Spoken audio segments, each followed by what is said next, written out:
Olá, amados e amadas. Hoje nós vamos comentar uma frase de Martinho Lutero.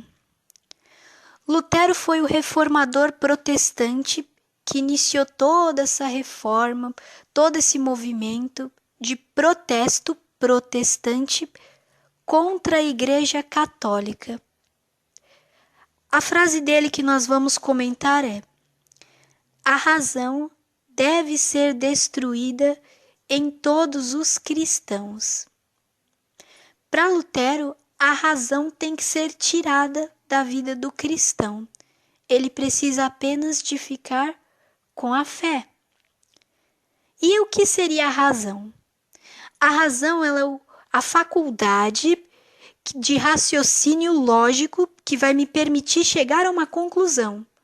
Então eu vou tomar a minha conclusão, chegar a ela a partir de um raciocínio lógico. Como 2 mais 2 são 4, e sempre serão 4. Seja aqui, seja nos Estados Unidos, seja na Rússia, 2 mais 2 é 4. Segundo a lógica, segundo a razão. Mas e se eu for segundo a minha cabeça? Vou tirar a razão. Então eu posso falar que 2 mais 5 são 4. Porque eu não tenho mais razão, não tenho mais lógica. É mais ou menos isso que Lutero queria dizer.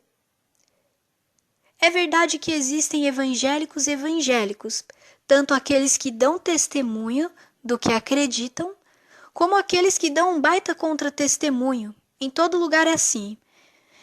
E o que eu percebo é que muitas pessoas, elas comentam sobre aqueles evangélicos ignorantes. Aquele povo evangélico que quer te enfiar goela abaixo uma coisa que eles creem como verdade. E eles não aceitam que você fale o contrário. E esse tipo de evangélico, ele tem manchado a imagem do cristianismo, a imagem do que é ser um cristão. Ele tem manchado a própria igreja dele. Ele tem manchado. São aqueles evangélicos que batem na sua porta, às vezes, ou que te abordam de alguma forma e querem despejar em você um monte de coisa. Principalmente se você é católico, se você tem uma imagem, se você carrega um crucifixo. Eles falam. Mas pergunta se eles conseguem em 2 minutos ouvir uma resposta. Eles te interrompem, eles passam por cima. Eles falam e viram as costas. Quer dizer, isso é ser ignorante. Isso é ser mal educado. E não é com falta de educação que as pessoas conquistam as outras para Cristo. Não é assim. Quando eles se fecham dessa forma, de forma que você vai explicar uma coisa para eles e eles não aceitam, a gente chama isso de fanático. Fanático, ele é uma pessoa que ele defende uma ideia de forma intolerante. Então ele defende aquela ideia que ele está te expondo, por exemplo, que imagens é pecado, não, imagem é idolatria, você não pode ter imagem nenhuma, na Bíblia fala assim, olha Deus aqui a ordem, olha isso, olha aquilo, você não pode ter, isso é pecado, você vai para o inferno. Tá, ele defende essa ideia de uma forma tão intolerante que se você mostra na Bíblia uma coisa contrária, ele não enxerga, ele ficou cego. Porque não que o pastor chegou lá e falou assim, gente, nós vamos parar de usar nossa razão, agora nós só vamos usar a fé, tá bom? Não é isso, mas a raiz protestante, a origem, tem esse pensamento. Então, quando ele vai na igreja, a fé é transmitida de uma forma que fecha a pessoa. Ele se fecha a uma coisa chamada inteligência e entendimento. Isso é um dom do Espírito Santo, um dos 7 dons de santificação do Espírito Santo descritos em Isaías capítulo 11, o dom da inteligência. Se você é evangélico, não faça isso. Raciocine, pense. Se o evangélico ele chegasse na sua casa e visse uma serpente de bronze na sua casa e você perguntasse assim, meu irmão do céu, o que uma cobra de bronze está fazendo na sua casa, essa imagem? Você ia falar, é porque a gente está olhando para essa imagem e está sendo curado. Vixe, a casa ia cair, ia ser um escândalo, porque isso é idolatria para eles. Só que você pega a passagem de Números capítulo 21 e é exatamente isso que Deus mandou Moisés fazer com o povo. Mete uma serpente de bronze sobre uma haste, todo aquele que for picado pela serpente e olhar para essa imagem vai ser curado.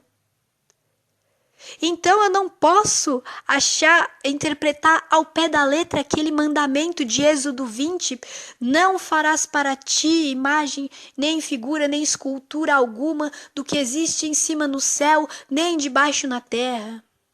Eu não posso interpretar ao pé da letra, porque senão eu chego nesse ponto, eu chego mais para frente na Bíblia e eu vou ver que eu entro em contradição. Aí a pessoa está iniciando na fé, ela está meio desconfiada. O evangélico fica pregando, imagem não pode, imagem não pode, imagem não pode. Mas meu querido, pega o seu RG. O que tem no seu RG? Uma imagem. Pega o seu Facebook. O que tem no seu Facebook? Uma imagem. Pega o seu computador. O que tem no seu computador? Imagem. Então você é idólatra. Não. Só não pode imagem de santo, de santa. Mas, querido, isso não tem base bíblica, o que você está falando. Aí a pessoa que já está meio desconfiada, pegou a Bíblia para ler, encontrou um evangélico assim, ele explicou a palavra assim. Aí ela descobre que em 2 Reis vai falar que o templo de Salomão era cheio de imagens e que Deus lá atrás proibiu. Sabe o que ela pensa? Ela pensa que isso tudo é ridículo, que é fantasia, que é coisa inventada. Ela pensa que a fé é uma mentira e ela vira ateu. Eu já vi muitos que viraram ateus porque acha que a Bíblia tem contradição assim. E não é. É que está sendo interpretado errado por muitos desses evangélicos. Aí o evangélico, isso, gente, é destruir a razão. É exatamente isso. Isso é um exemplo claro de que você não está com a razão nessa parte. Você não está usando de razão, de raciocínio, de lógica para explicar a Bíblia. E daí acaba tornando as pessoas ateus. Elas desacreditam totalmente. Tanto que o Freud virou ateu por quê? Porque o país que ele nasceu é de predominância protestante. E ele queria ser razão. Só que a Igreja Católica ensina que é fé e razão. Não é só a fé, é com a razão e as duas se unem. A Igreja ela ensina que uma pessoa sem fé pode conhecer a Deus através da razão. Se ela raciocinar, ela consegue chegar à conclusão de que Deus existe. Por isso que muitos batem na porta das nossas casas e acaba deixando as pessoas revoltadas, indignadas. Como eu já vi muitas vezes falarem, só eles pensam que eles vão para o céu. Só eles pensam que eles estão certos. São pessoas que sentiram-se assim desprezadas, sentiram que houve um pouco caso delas, fizeram um pouco caso delas no momento de apresentar Jesus. Isso prejudica a imagem do cristianismo. Meu irmão, minha irmã, se você é evangélico, não seja assim. Não faça isso, não seja mal educado. Não agrida aquele que não é da sua religião. Não é assim que você vai trazê-lo para você. Isso denigre a própria imagem de cristão, de cristã que você quer viver, que você quer passar, que você quer ser exemplo. Porque Paulo ele vai falar assim: com os que choram, eu chorei. Com os que se alegram, eu me alegrei. Com os que estão debaixo da lei, da Torá, eu estive debaixo da lei. Com os que estão fora dela, fora da Torá, vivem sem ela, eu me fiz que vivesse sem ela. Tudo a fim de ganhar todos para Cristo. Então Paulo era capaz não de desprezar o outro, não de agredir o outro, mas de se unir com ele. Não devemos ser separatistas agora. Devemos amar e respeitar todas as pessoas. O que a gente não respeita é todas as ideias. Mas a pessoa, sim. Eu não preciso concordar com tudo. Mas eu tenho que respeitar o meu irmão, a minha irmã. Isso de destruir a razão é tão sério, mas tão sério. Olha o que aconteceu comigo um dia. Eu estava no metrô, né? Eu saí do metrô e tinha um pessoal abordando o povo e mostrando a Bíblia. Eu já logo entendi que era evangélico. Aí eu cheguei diante de uma jovenzinha, ela me explicou umas passagens lá e pá, e a gente começou a conversar sobre a Sagrada Escritura. E chegou num ponto, gente, que eu falei assim pra ela: qual é a sua igreja, o nome da sua igreja? Ela falou: é a igreja de Deus, a igreja da Bíblia, a de Deus. Eu falei assim: ah, é a igreja da Bíblia? Tá.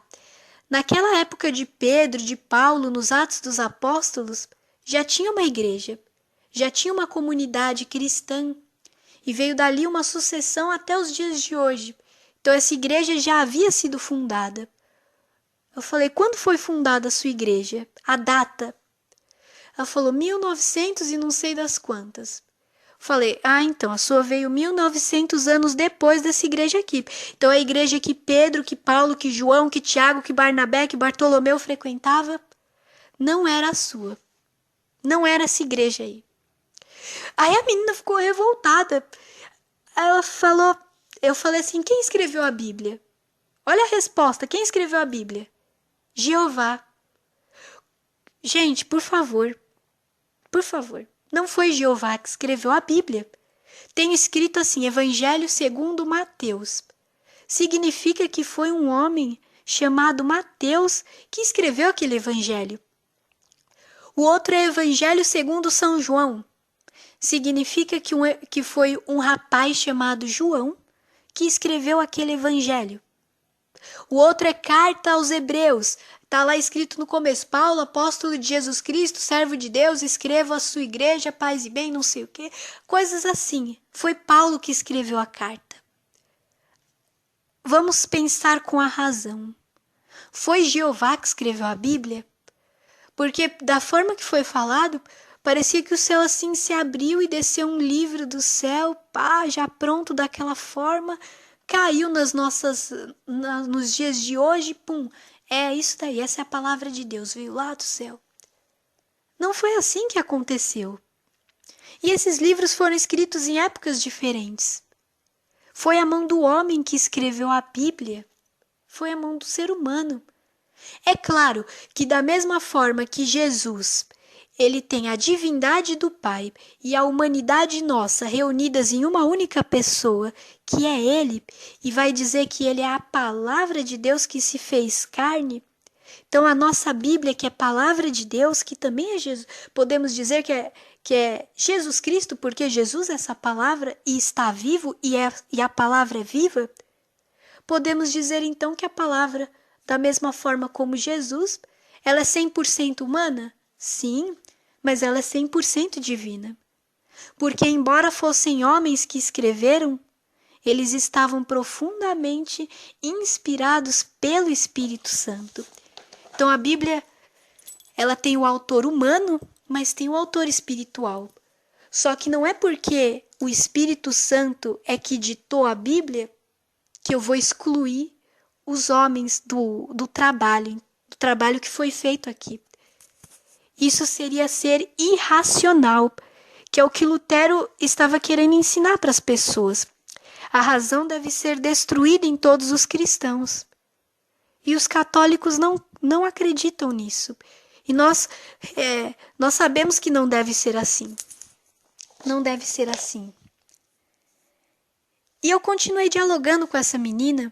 Aí eu peguei a passagem do pão da vida, João 6, e falei assim: ó, aqui Jesus diz que aquele pão é o corpo dele e aquele vinho é o sangue dele, é a carne.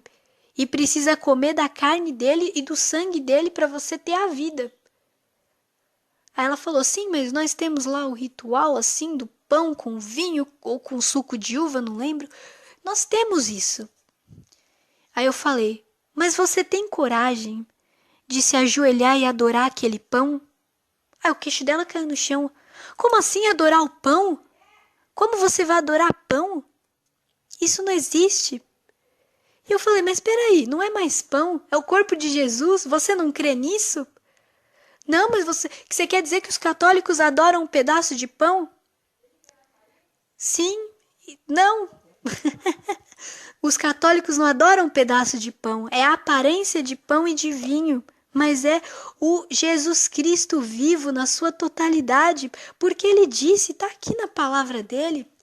Agora, se você não tem coragem de se prostrar e adorar, é porque sua fé é diferente. A sua fé não é essa que está aqui escrita. Ela falou, não, não se deve fazer isso, isso é idolatria, você está idolatrando um pão, isso e aquilo. Aí nesse momento chegou uma outra jovenzinha que não estava participando, não sabia o que estava acontecendo, não estava ouvindo nada, chegou ali no momento, caiu de paraquedas, e foi muito propício. Aí eu falei assim, o pão não é o corpo de Cristo? Ela falou, sim. E Cristo não é Deus? Sim. E nós não devemos adorar o corpo de Cristo? Sim. Então eu falei, então nós devemos adorar a Eucaristia. Não. Cadê a razão? Cadê a lógica? Então o evangélico tem, a maior parte deles, não são todos, mas a grande maioria tem essa dificuldade de raciocínio lógico, de raciocinar as coisas pela lógica. Porque são induzidos muitas vezes pela própria igreja, não é igreja, é seita, pela seita que eles participam, de pensarem assim dessa maneira. A pessoa se fecha, você vê que ela está fechada, é fanático, intolera um pensamento diferente. E eu já ouvi casos tão extremos da pessoa falar assim, Maria era um demônio. E aí o católico falou, tudo bem, então me diga como é que o Filho de Deus nasceu de um demônio. Aí a mulher se engasgou toda, porque não está indo na lógica. Porque para você ser lógico, racional, você tem que renunciar à sua opinião pré-concebida, o seu preconceito, aquele conceito que você já tinha estabelecido e fixado como real. E tem que começar a enxergar a partir do dom do Espírito Santo, chamado inteligência e entendimento, raciocínio. Deus te joga à luz da razão, porque Deus nos fez com uma razão. Não é possível agora que eu me mutile. Isso está gerando pessoas que são ateus no mundo, como já foi explicado. Portanto, se você é evangélico, não imite esses exemplos que eu dei. Não imite. Ficamos por aqui.